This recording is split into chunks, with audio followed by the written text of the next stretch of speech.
What is up, gentlemen? If you're new here, welcome, and if you're back, welcome back. You probably clicked on this video because I said something that most people won't, and that is that alcohol, or any vice for that matter, is not the real problem. It is the solution to your current problems, and this is going to be how to give up any vices, because I'm Tom McGregor, and I used to drink 2 or 3 times a week. I used to game, used to scroll, used to watch porn, used to do pretty much everything that we shouldn't do as men. But in the span of about 8 months, I quit all vices, competed in a couple bodybuilding shows, lost 40 pounds, and have now moved overseas. So what I'm about to show you in this video literally can change your life that damn quickly if you actually implement it. So I promise you, if you watch all the way through, it will change the way you look at it.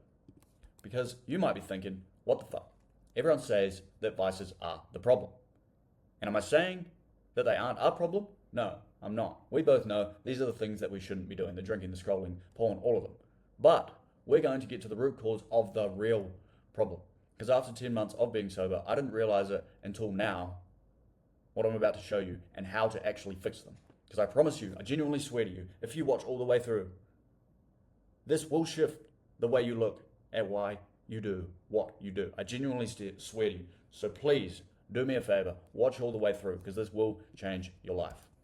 Because we all have certain desires, drives for more. It is literal human biology and psychology. Right? I'm not a psychologist, but this is Maslow's hierarchy, and this is our basic human needs as men. We've got our physiological needs, our safety needs, love and belonging, esteem, and self-actualization. And I'm going to give you a story of myself, so you don't think that I'm just coming at you. But first, I'm just going to give you a real example. So if you don't have a girlfriend right now, or even if you do, if you have a partner or you don't have a partner, and you aren't getting any intimacy, we instantly seek that from other places. We want that. We want that feeling because it's in our nature. So it's not weird to want that. But that is why you watch porn. That is why you wank. That is why you masturbate. But knowing this, and what I show you later in the video, we're going to channel that and we're going to use it, right? I promise you. But the moment that you do these things, the moment that you seek validation from a fake source like the porn, that's not in real life, you suddenly lose respect for yourself, right? So if you eat crap food, for example, as well, if you eat crap food, every single time you tell yourself that you won't do it again and you do it again, you tell yourself a little lie that ends up being detrimental in the long run, that ruins your self-esteem, that causes you to not get the feeling in real life. And then constantly you chase this feeling that you're not getting in your real life through external sources like porn or like drinking or like the weed or anything like that, right? So if you have family troubles, for example, you might seek validation through drinking, through weed, through anything like this. And I only say this because I know, because I went through these experiences myself, right? And I'll give you a real life example. So when I knew that I wasn't becoming who I knew I could be, so I kept drinking, I kept going out, I kept looking for that status feeling that I wasn't getting in my real life. And the bad thing about it is, as soon as you do one of them, right, all these negative habits build on top of each other, and then over time it just leads to this terrible, terrible negative habit spiral that I'm sure you're stuck in, and you know what I'm talking about, which is known as like a rut, right? But I'm going to show you how to get out of it. But I'll tell you a quick short story as an example to help you understand. Because in college, right, this is me in college and about 6 months out of college, right, I was very status driven, drinking 2 or 3 times a week. I loved the feeling of alcohol. I could drink a lot, and all my friends would tell me, like, or at least I would feel cool. I would feel like the man, pretty much. But I was hiding from the real pain of letting my father down, right? Because I was actually failing college, because I didn't understand why I was there. So I wanted the status from passing college to impress my father, but I didn't get it because I didn't understand why I was at college. Therefore, I ended up drinking. Therefore, I ended up overweight. Therefore, I ended up fat, chasing the feeling that I wasn't getting from my father. So you could do this, you could be going through this in your work right now, for example, where you're going to work, you don't really know why you're doing what you're doing, you're sort of just going, you're sort of just flowing through life, and you feel half comfortable, but you come home and then you drink, or you smoke weed, or you scroll on your phone. You look for the feeling that you're not getting in real life through your phone. So you might want a Lamborghini, you might want the big dream fancy life, so you scroll because it's so much easier to find it through your phone. It's so much easier to get it just from getting a quick fix through the alcohol, through the weed, through the scrolling, through the gaming. It's so much easier to get all these feelings that we want here through these little validations, like the scrolling, like the drinking. It is genuinely just so much easier to pick up your phone and go, all right, I'll just scroll, I'll get it from that source instead of actually doing the work and becoming the man that we know that we can be. But we're going to use this to our advantage because genuinely, I have a story to tell you. When I was a little kid, this is where it derives from. It derives from when we were children, right? When I was a little kid, the reason that I always wanted to impress my father is because when I was younger, playing football or rugby or soccer, anytime I scored a goal or a try, he would give me $5. All right, and I'm not blaming him. But ever since then, I've always wanted his validation, right? Just from a little childhood memory. But we're going to use these because the way I gave up all of these things, the drinking, the smoking, the scrolling, the gaming, the Netflix, the porn, all of them, literally every single solitary vice, it wasn't by blaming my mum and dad, because mum's an alcoholic, but there's no point in me blaming her for me drinking, for me doing all these things. It wasn't by blaming my dad, saying because he gave me $5 when I was a kid, and obviously these can be different for everyone, and there's probably a million different other reasons as well, but this is one that I thought of as an example. It wasn't blaming any of my childhood troubles, step parents, divorced parents, all these sorts of things. You could easily blame them, and I did for a long time. But it was by blaming me, right? And I don't want you to think you got to this whole point of the video and I'm just telling you to blame yourself, because I am telling you to blame yourself because it is your fault. Because everything that ever happened, yes, it happened to you, but what you need to understand is how you react to that and how we use it.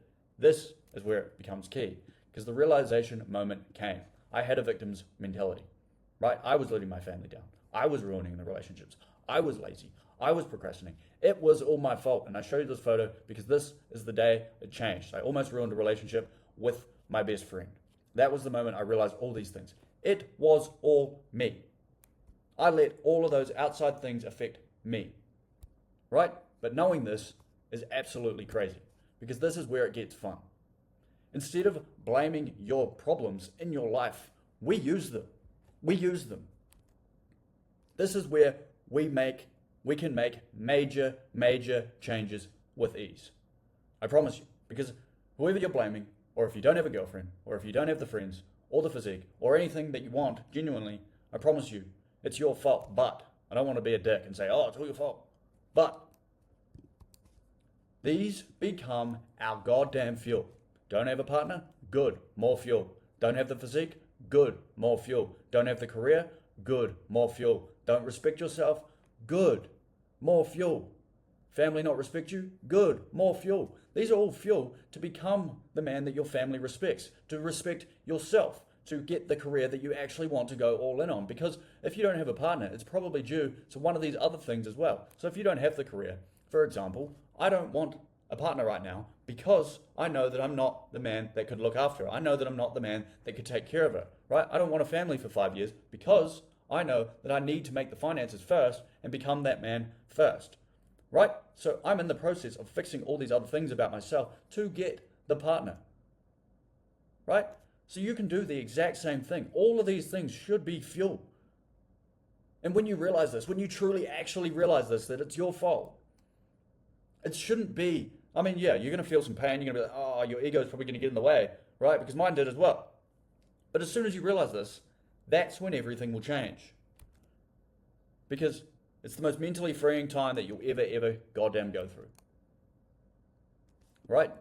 And the reason that I lost 40 pounds, I wake up at 3:45, never miss a workout, a meal, can work for 10 hours a day, and moved overseas alone, isn't because I'm any better than you. It's literally just because I realized it was my fault. But I realized it and realized that I can use every single solitary bit of pain as fuel. It's because I pour fuel on the fire every single solitary day. I know I've got a father to retire. I know I've got an alcoholic mother to help. And I have a family relying on me in the future and now. I needed to be the change. So that I did. And the moment that you find your fuel, the moment that you work through the pain that you went through, that you're going through, and you use it as the fuel to get you to where you want to go, I guarantee you, you can change your life in literally 90 to 120 days. I promise you. And the way I did it was through the 4 pillars of man, right? Mindset. Envision who you can actually become. Because I was 40 pounds overweight and I shredded down because I committed to a bodybuilding show, right? I became the man that was deserving of being shredded by envisioning that man on a bodybuilding stage, right? Obviously, you don't have to be a bodybuilder, but envision who you want to become. See, I've posted for months with a morning routine every single day on Instagram, posting the push-ups, posting my cold plunge, every single solitary day without miss. And you can do the exact same thing. Wake up, pick a morning routine, pick a time, and just start working away at it. Do 50 push-ups, right? Do a cold shower, something like that. Something that's going to build your mindset every single solitary morning. Then you build the habits on top of the mindset.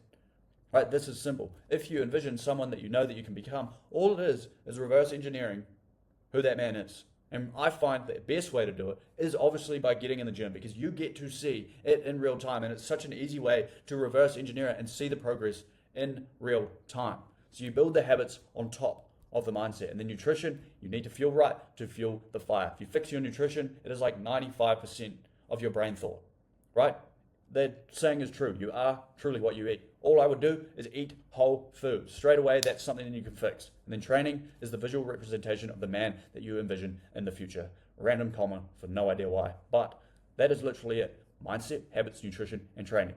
Morning routine, envision the man who you can become, build habits around the man that you want to become, feel right to become the man that you want to become, and then training is the visual representation of the man you envision in the future. It is that straightforward, right? Use the pain that you've got as fuel. And there's only one thing left to do.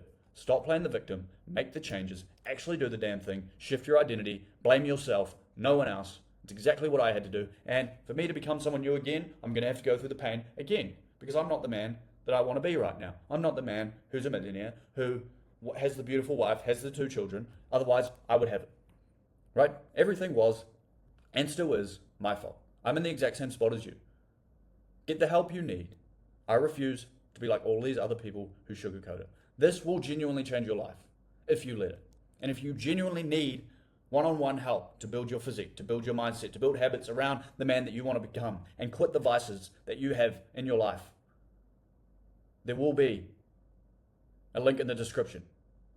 I genuinely want to help you. I care about you and the future that you have for yourself and you and your family. I promise you. So get after it.